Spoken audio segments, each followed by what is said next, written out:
तत्पर ब्रह्मवेदी कृतकृत्यत्व लक्षणाम विद्यानंद परमाम काष्टाम प्राप्तिवास्तु तिष्ठते. हे दोन दिन हे सगळे ब्रह्म हेच आनंद स्वरूप आहे सांगायचं. आनंदाची प्रकरणही नाही पाच. ब्रह्मानंद, आत्मानंद, अद्वैतानंद, पुढे विद्यानंद आणि शेवटचा कोणता आहे विषयानंद. हे ब्रह्मानंदाचं प्रकरण चाललेलं आहे. ब्रह्माला जाणल्यानंतर, ज्या आनंदाला जाणल्यानंतर अनिष्टाची निवृत्ती, निष्ठाची ब्रह्मणो ही प्रतिष्ठा अमृतस्य गेलं की असं आनंदम ब्रह्मणो विद्वान विवेचित दर्शना. ब्रह्मस्वरूपाला जाणल्यानंतर भीती नावाची वस्तू काय झाली, संपली. त्याचं उदाहरण सांगताना तुम्हाला राजा परीक्षितीचं, सगळ्यामध्ये भीती सर्वात कोणती मोठी आहे, मरणाची. मनुष्य लहानसा साप असतो पण भीतो, त्याला काय भीतो, मला कशा करता भीत असतो, चावला तर कुठे राम बोल भाई. सापाला भीतो का मरणाला भीतो, कारण त्याच्यापासून काय ते साप जरी चावला तरी मरण येऊ शकत नाही. असं जर असतं तर लोकांनी सापाचा उपयोग ओझे बांधण्याकरता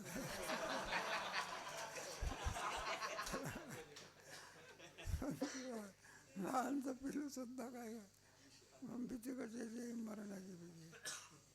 आणि कशाला जाणून मनुष्य निर्भय होत असतो.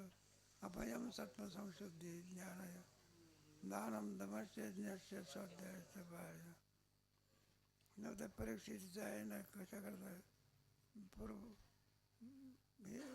अभय मतलब तुमच्या सुखाचार्याने काय कोणता उपदेश केला, ब्रह्मविद्याचा आहे. आणि ब्रह्मा या भावाला मरणाची भीती काय झाली, नाही का, तमेव विदित्वा आता ती मृत्यू येते नान्य पंथा विद्यते आहे. मृत्यूची भीती घालवण्याचं शास्त्र कोणतं असेल, तमेव विदित्वा, ब्रह्माला जाणं. निर्भय मनुष्य कशाने होत असतो, ब्रह्माला. मग कोणता उपदेश करा शुकाचार्याने, ब्रह्मावे.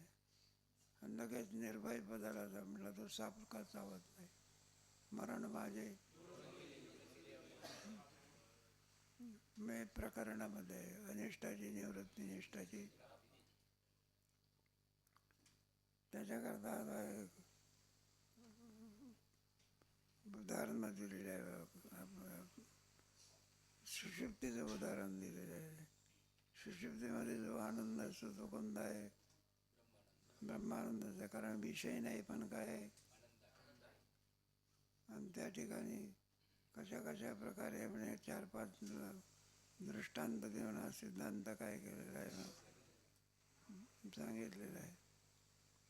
पुन्हा आणखी जीवात्मा सुषुप्तीमध्ये का जातो, त्याच्याकरता एक 4 पहिल्या पक्षाचे दृष्टांत, 2 पक्षाचे, एक शकुनी आणि शैन पक्ष.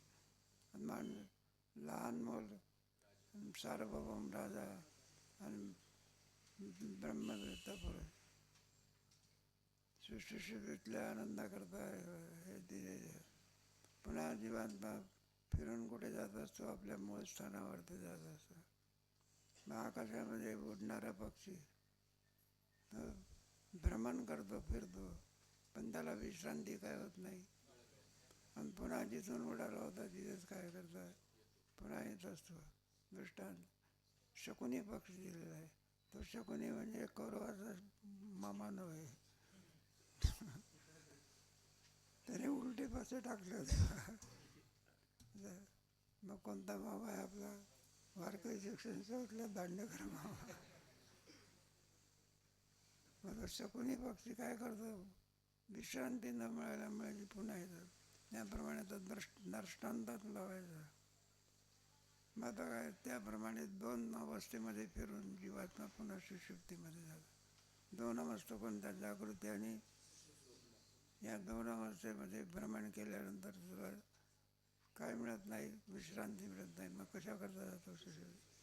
मग सुषुप्तीमध्ये का कायमचा राहत नाही, प्रारब्ध आडवं येतं बघा. त्या दिवसाचं प्रारब्ध आडवायला असल्यामुळे पुन्हा आणखी काय होतं, पुन्हा जागृतीमध्ये येतं.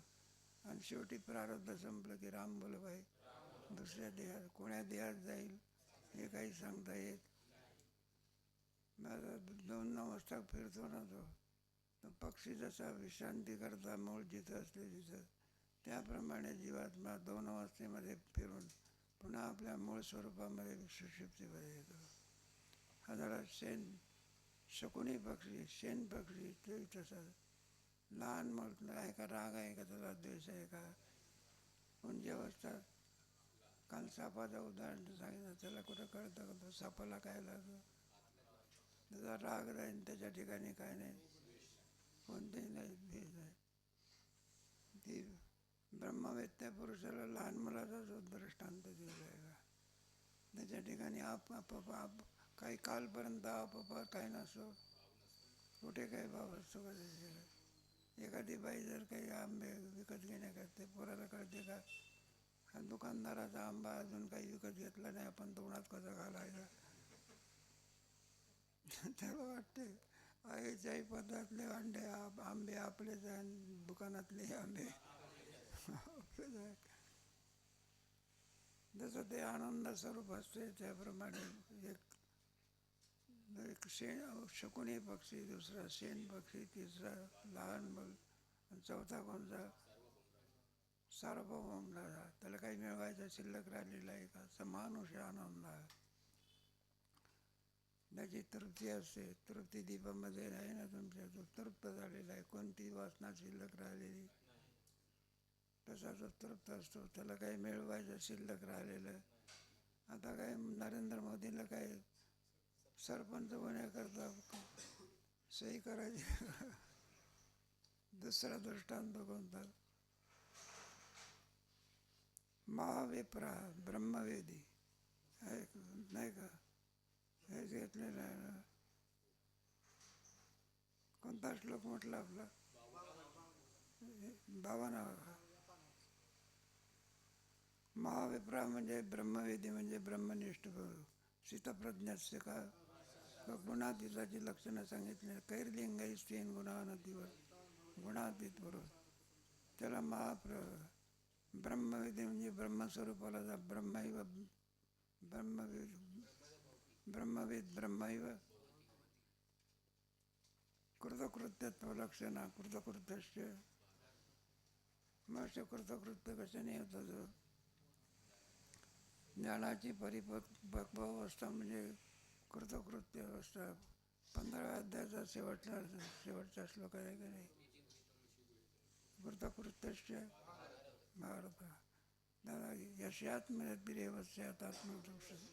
आत्मनेव ज्ञानी हा पुरुष कृतकृत्य स्वरूप नैवास्ति कर्तव्य किंचित चेत सस्तत्ववेद. ज्ञानामृतेन कृतकृत्यस्य योगिनः.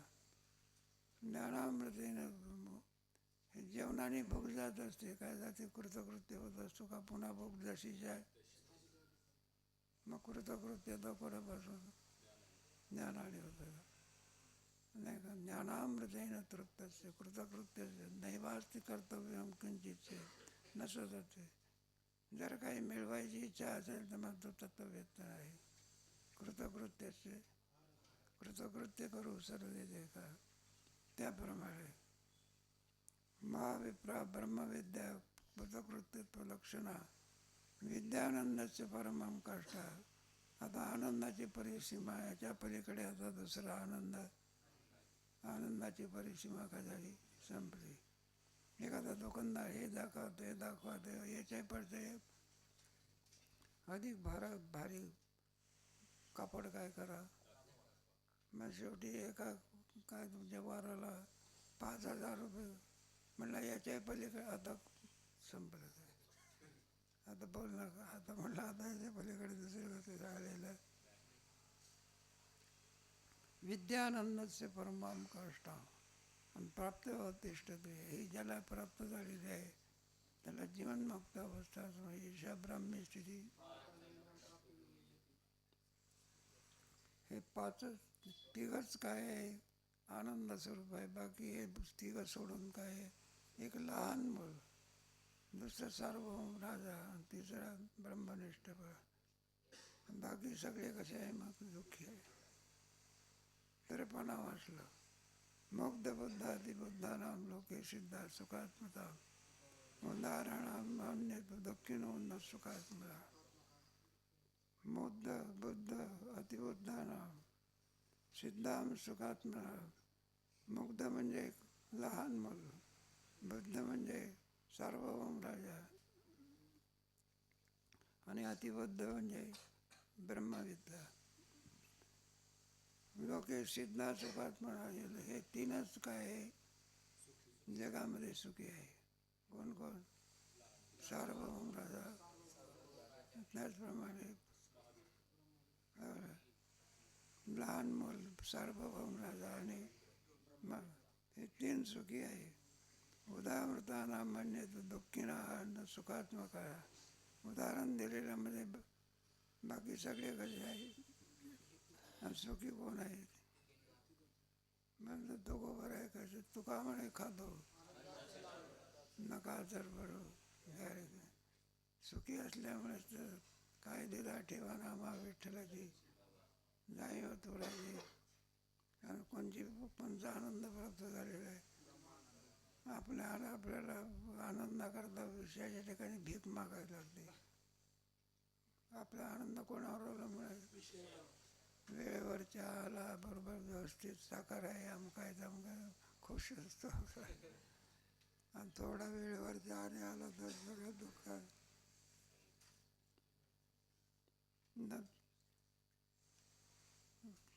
बघा कुमारादय ब्रह्मानंदैक तत्परा श्री परीक्षवत वेदन बाह्यम दाप्यंतरा. कुमारादेव ब्रह्मानंदैक तत्परा. म्हणून कुमारापासून तो ब्रह्मवेतात याच्यापर्यंत ब्रह्मानंदैक तत्परा ब्रह्मस्वरूपाच्या ठिकाणी तत्पर असल्यामुळे काही जाणत नाही. कशाप्रमाणे एक साहित्यिक दृष्टांत दिला बघा.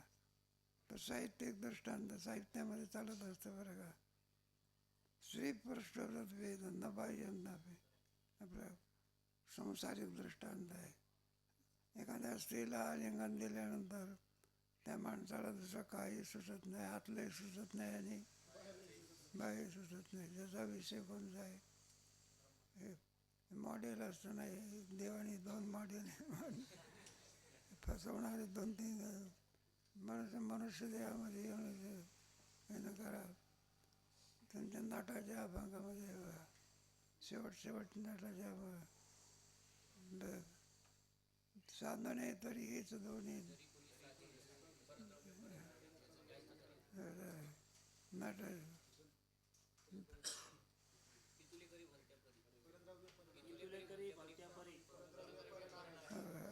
तुले करी भलत्या परी परद्रव्य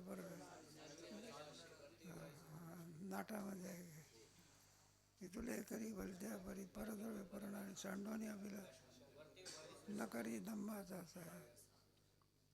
कारण हे मोठे मोठे नाडले आहे याच्यापासून. सामान्य माणसाची कथा आहे का मोठ्या मोठ्या जीवत आहे. दिसायला साधा विषय आहे पण एकदा त्याच्यात म्हटलं तुमच्या पंचदशीमध्ये त्याला किती ज्ञान सांगितलं पण चित्तामध्ये बाई असल्यामुळे काय भूत प्रतिबंध झाला म्हटलं. शेवटी विचारलं तत्व सगळं तर आतलंही जाणत नाही बाहेरचे काय करीत नाही, जाणत नाही.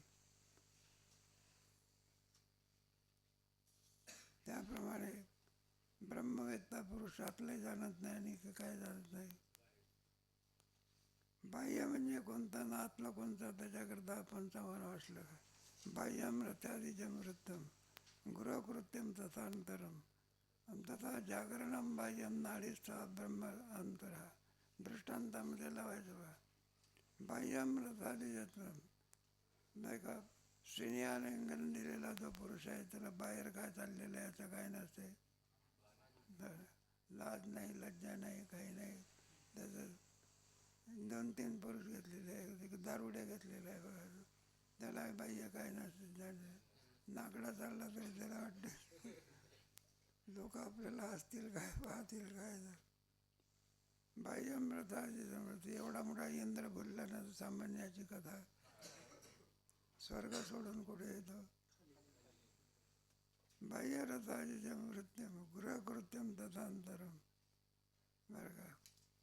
त्याचप्रमाणे आतमध्ये आतला भाग दोन्ही असतात नाही, एक बाह्य आणि एक कोणतं आतलाही समजत नाही आणि बाहेरलाही गावत नाही, समजत नाही. आता ज्या आता हे झाला सिद्धांत दृष्टांत कोणता स्त्रीने आलिंगन दिलेला पुरुष बाह्य जाणू शकत नाही, आतले जाणू शकत नाही. त्याप्रमाणे तथा जागरणं बाह्यं नाड्यस्थं, झोपेतला मनुष्य कोणता मनुष्य बाह्यम जागरण त्याला जागृती कळते का? आता मी सांगितलं होतं ना तुम्हाला, एका साधूच्या उशाला साप येऊन बसला पण झोप लागली त्याच्यामुळे बाह्य माहीत नाही आणि थोडी चुळबुळ चुळबुळ व्हायला लागली म्हणून बघायला लागला, साप उड्या मारत उड्या मारत पळाला. बाह्य त्यादिचं कृत्यम गृहकृत्यम तदंतरम, हा झाला दृष्टांत. सिद्धांतामध्ये न जागरण बाह्यम नाडीचा स्वप्नांतरा, मग सुषुप्तीमध्ये म्हणजे झोपेमध्ये असलेला मनुष्य जागृतीमध्ये काय चाललेलं आहे याचं काय नसते. आणि त्याचप्रमाणे नाडीचा स्वप्नांतर दुसरी अवस्था कोणती आहे? सुषुम्न नाडीमध्ये ज्यावेळेला प्राण स्थित करत असतो त्यावेळेला स्वप्न नावाची अवस्था पाहावी. याच अध्यायामध्ये येणार आहे तुम्हाला. जागृती नाडीमध्ये डोळ्यामध्ये ज्यावेळेला प्राण असतो त्यावेळेला जागृती, बरं का. नाडीच्या ह्याच्यामध्ये प्राण असतो त्यावेळेला स्वप्न. हृदयामध्ये अंतःकरणामध्ये ज्यावेळेला प्राण असतो त्यावेळेला सुषुप्ती अवस्था. अशा 3 अवस्था जीवातलं सांगितल्या. ते कोणते ते जागृती, स्वप्न आणि या 3 अवस्थेमध्ये भ्रमण पावत असतो. या 3 अवस्थेमध्ये भ्रमण पावणारं जे चैतन्य त्याला क्षर पुरुष म्हणाला. काहीतरी एक झालं की दुसरं झालं की दुसरं स्वप्न तरी काय तीच अवस्था आहे की पुढच्या अवस्था मात्र प्रयत्न सध्या आहे तीच आहे. या स्वभावच आहे, याला काही फारसं काय लागत नाही. झोपेतून जागृती येण्याकरता काही मंत्र म्हणावं लागते का? वरच्या ज्या अवस्था आहे त्याला काय लागत असते? प्रयत्न. नुसत्या प्रयत्नावर काम लागते, गुरुकृपा लागत असते. जर गुरुकृपा नसेल तर पुढच्या अवस्था काय होत नाही. तुरिया उन्मनी अशा अवस्था असतात प्रत्येकाच्या. भक्तीच्या अवस्था, तुमच्या समाधीच्या अवस्था, ब्रह्मवेत्त्याच्या अवस्था, अशा अवस्थेचं काय केलेलं आहे. तेव्हा सुषुप्तीमध्ये जीवत्व कसं नसते याचं वर्णन आता पुढे करणार आहे, त्याचा विचार कधी करू. मग